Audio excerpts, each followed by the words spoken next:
Assalamualaikum warahmatullahi wabarakatuh. Perkenalkan nama saya Risa Soraya, nomor absen 28. Saat ini saya adalah peserta PKP Angkatan 3 tahun 2021. Izinkan saya menyampaikan rancangan aksi perubahan yang saya beri judul Sistem Informasi Layanan Izin Usaha Terintegrasi pada Unit Pengelola PMPTSP Kecamatan Cengkareng.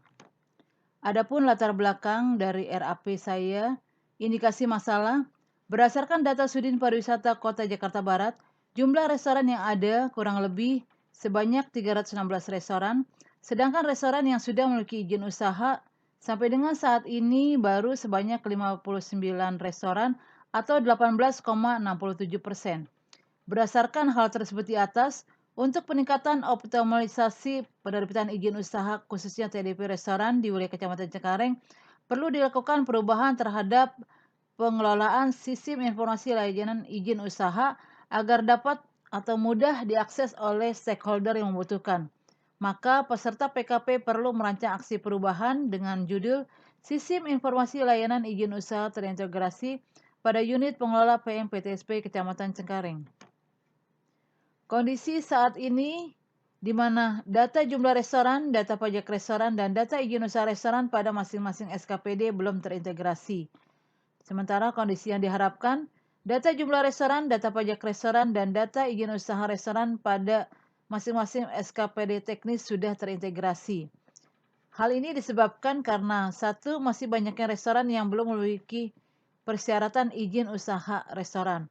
2. Belum terintegrasinya data jumlah restoran. 3. Kurangnya pengawasan dan pengendalian perizinan tempat usaha dari SKPD teknis. Juga kurangnya kepedulian dari pelaku usaha untuk mengurus TDUP restoran. Jika hal ini tidak segera diatasi akan mengakibatkan 1. Belum optimalnya penerbitan izin usaha restoran dari jumlah restoran yang ada di wilayah Kecamatan Cengkareng. 2. Belum optimalnya kualitas pelayanan restoran terhadap pelanggan karena tempat usaha belum memiliki izin usaha. 3. Belum maksimalnya penerimaan pajak restoran karena masih terdapat potensi pajak yang belum tergali. Adapun gagasan perubahannya dengan pembuatan database usaha restoran, pajak restoran, dan perizinan restoran yang terintegrasi antara Sudin Pariwisata Ekonomi Kreatif dengan UP Pengutip Pajak Daerah dan UP PMPTSP Kecamatan. Berdasarkan analisa 6M, tahapan yang masih terdapat gap untuk input, belum terpadunya data jumlah restoran, data pajak restoran, data izin restoran pada masing-masing SKPD. Untuk tahapan proses yaitu penerbitan izin belum optimal, baru 18,67% dari jumlah restoran yang ada. Sedangkan pada tahapan output yang masih terdapat gap, masih adanya keluhan masyarakat terkait sulitnya mengajukan permohonan izin restoran secara online.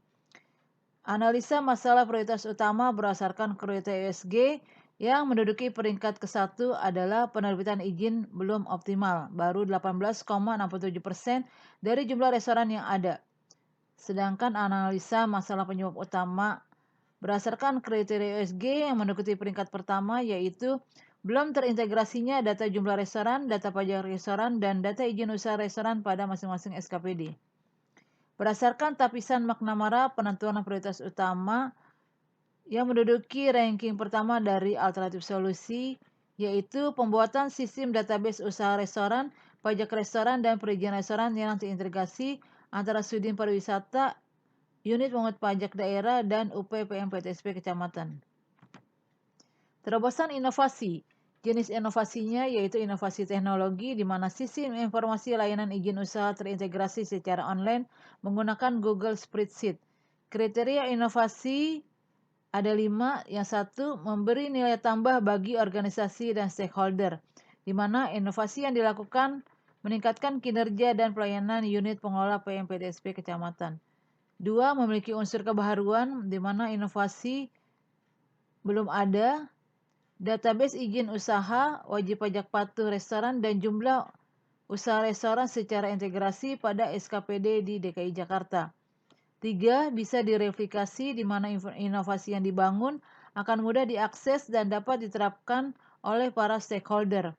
4, dapat diterapkan secara berkelanjutan, di mana sistem informasi layanan izin usaha terintegrasi secara online dapat dikembangkan dan diintegrasikan dengan sistem informasi lainnya. Kelima, sesuai dengan nilai-nilai organisasi. Sistem informasi layanan izin usaha terintegrasi dengan visi dan misi DPM-PTSP, yaitu solusi, empati, tegas, inovasi, andal atau setia. Bisnis proses. Sebelum adanya rancangan aksi perubahan, permohonan izin usaha hanya bersumber dari permohonan pelaku usaha restoran. Pelaku usaha mengajukan izin restoran secara online melalui pelayanan Jakarta Go ID. Kemudian permohonan izin diproses oleh tim bidang pariwisata sehingga register izin tahun 2020 tercatat 4 izin restoran terbit. Sesudah adanya rancangan aksi perubahan, diharapkan permohonan izin selain bersumber dari pelaku usaha restoran juga berdasarkan database usaha restoran terintegrasi melalui jemput bola oleh petugas Ajib. Permohonan izin diproses oleh tim bidang pariwisata sesuai dengan target tahun 2021 sebanyak 37 izin. Sehingga diharapkan register izin tahun 2021 akan tercatat izin restoran yang terbit sebanyak 30 izin. Tujuan aksi perubahan kinerja pelayanan publik jangka pendek yaitu 2 bulan, terbangunnya database sistem informasi layanan izin usaha terintegrasi. Implementasi sistem informasi layanan izin usaha terintegrasi dengan terbitnya 10 izin TDUP restoran. Jangka menengah antara 2-6 bulan, implementasi sistem informasi layanan izin usaha terintegrasi dengan terbitnya 20 izin usaha TDUP restoran. Jangka panjang 6-12 bulan, implementasi sistem informasi layanan izin usaha terintegrasi dengan terbitnya 30 izin usaha TDUP restoran. Manfaat 1. Untuk individu, memudahkan monitoring dan evaluasi penyelenggaraan pelayanan perizinan dan non-perizinan dan optimalisasi penerbitan izin usaha khususnya izin TDUP restoran. 2. Untuk organisasi, tersedianya basis data tempat usaha, jumlah penerbitan izin usaha dan meningkatkan penerimaan pajak restoran. 3. Masyarakat, adanya kepastian hukum dan pengembangan usaha yang lebih luas dengan adanya izin usaha khususnya TDUP restoran. Tahapan aksi perubahan, tahapan jangka pendek selama 2 bulan mulai dari perencanaan, pelaksanaan, pengawasan sampai dengan evaluasi mulai tanggal 27 Mei 2021 sampai dengan 26 Juli 2021. Tahapan jangka menengah mulai dari perencanaan sampai dengan evaluasi dimulai pada tanggal 27 Juli 2021 sampai dengan 27 November 2021. Tahapan jangka panjang antara 6 sampai 12 bulan mulai dari perencanaan sampai dengan evaluasi mulai tanggal 28 November 2021 sampai dengan 26 Mei 2022. Pemanfaatan sumber daya organisasi. Berikut peta tim efektif mulai dari mentor, coach, proyek leader, dibantu oleh tim administrasi, tim teknis IT, dan tim sosialisasi RAP. Peta stakeholder, di mana promoters, kepentingan tinggi, pengaruh tinggi, yaitu 1. Kasudin Pariwisata Jakarta Barat, 2. Kepala UPPPD Kecamatan, 3. Kepala UPPNPTSP Kecamatan. Defenders, kepentingannya tinggi, pengaruhnya rendah, yaitu masyarakat atau pelaku usaha, khususnya pelaku usaha restoran. Latens, kepentingannya rendah, pengaruhnya tinggi, yaitu Camat Cengkareng, 2. Para lurah di wilayah Kecamatan Cengkareng. Apatetics, kepentingannya rendah, pengaruhnya rendah, yaitu media, keduanya Kepala Satpol PP Kecamatan. Identifikasi potensi kendala risiko dan strategi mengatasinya. Potensi kendala yang pertama yaitu tim efektif yang berasal dari internal unit PMPTSP tidak fokus pada aksi perubahan karena tingginya beban tugas di kantor.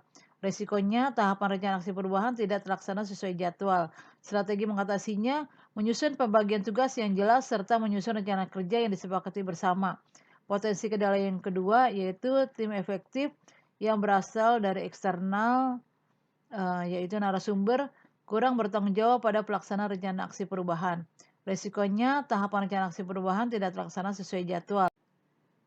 Strategi mengatasi Potensi kendala yang kedua yaitu dengan memantau secara berkala, memastikan setiap tahapan berjalan sesuai dengan jadwal, berikut outputnya berdasarkan SOP dengan menggunakan checklist.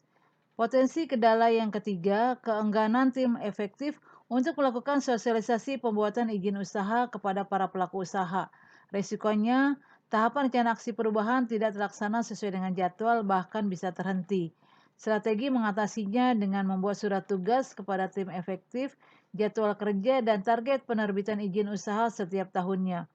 Adapun potensi kendala yang keempat, yaitu keengganan para pelaku usaha mengurus izin TDP restoran, dikarenakan kekhawatiran mereka membayar pajak restoran dan pajak penghasilan dari usaha restorannya. Risikonya, tahapan rencana aksi perubahan tidak terlaksana sesuai jadwal, bahkan bisa terhenti. Strategi mengatasinya dengan melakukan sosialisasi kepada para pelaku usaha terkait manfaat memiliki izin usaha untuk perkembangan usahanya dan besaran pajak UMKM sebesar 0,5% dari omset per bulannya. Adapun persyaratan pelaku UMKM adalah yang memiliki omset maksimal kurang dari 4,8 miliar per tahunnya. Untuk potensi kendala yang kelima, izin usaha restoran harus berada pada zona perdagangan, yaitu zona K, sesuai Perda 1 tahun 2014 tentang peraturan zonasi dan RDTR. Namun, saat ini masih banyak usaha restoran yang berada pada zona rumah tinggal atau zona R. Resikonya, jika izin usaha khususnya TDP restoran berada pada zona yang tidak sesuai, maka izin usahanya tidak dapat kami terbitkan. Strategi mengatasinya mengarahkan kepada para pelaku usaha yang lokasi restorannya masih berada pada zona yang belum sesuai, disarankan untuk memindahkan lokasi usahanya berada pada zona yang diizinkan, yaitu zona perdagangan. Demikian saya tutup dengan pantun, yuk kita jangan makan pete supaya kita semua tersenyum rekah. Yuk urus izin sendiri di PTSP supaya usaha kita tambah berkah. Demikian, terima kasih. Wabillahi taufik wa hidayah. Wassalamualaikum warahmatullahi wabarakatuh.